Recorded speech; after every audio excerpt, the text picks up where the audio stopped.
সাভারে সরকারি রাস্তা কেটে দেয়াল নির্মাণ। তথ্যভিডিওচিত্রে ঢাকা জেলা প্রতিনিধি এইচ.এম. আতিক।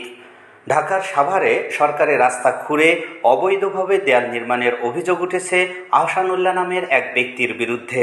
মঙ্গলবার 21 এপ্রিল সকালে উপজেলার বিরুলিয়া ইউনিয়নের আখরান বাজার এলাকার ব্রাক অফিস সংলগ্ন স্থানে এমন ঘটনা ঘটে।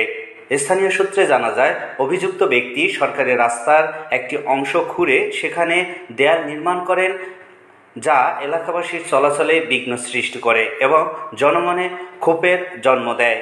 খবর পেয়ে সাভার উপজেলা নির্বাহী অফিসার জনাব সাইফুল ইসলাম এর নির্দেশনায় বিরুলিয়া ইউনিয়ন গ্রাম পুলিশ আদালতের চেয়ারম্যান মনিরুল ইসলাম ঘটনাস্থলে উপস্থিত হয়ে তাৎক্ষণিকভাবে দেয়াল নির্মাণের কাজ বন্ধ করে দেন। পাশাপাশি তিনি রাস্তা পুনরায় সংস্কারের নির্দেশ প্রদান করেন। এদিকে বিরুলিয়া ফাঁড়ি ইনচার্জ এসআই আল আমিন ঘটনাস্থলে গিয়ে সরকারি রাস্তায় কোনো ধরনের স্থাপনা নির্মাণ না করার জন্য কঠোরভাবে নিষেধাজ্ঞা দেন।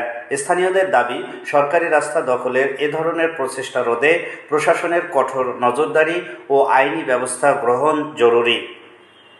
মেম্বার তাজুল ইসলাম সে বললো যে তুই গ্রাম চেয়ারম্যান, তুই ফিল্ডে আসা কেন আস, তোর আসানুল্লাহ এবং রমজান মিয়াদের রাস্তাটা কে যেন কাটছে। তাই সে দেখি যে আসানুল্লাহ সাহেব এই সরকারি রাস্তা 2 ফিট এবং লম্বা মোটামুটি 300 ফিটের মতো কেটে ফেলছে। তাই সে আমি বললাম, কাজ অফ রাখেন, আপনার জমি নিয়ে ভেজাল থাকলে আমি আমার ইউনিয়ন পরিষদ সহ আইসা গণ্যমান্য ব্যক্তিবর্গদের নিয়ে আপনাদের জমি সরিকানা কাগজপাতি মাপযোগ করে বুঝাই দেবো।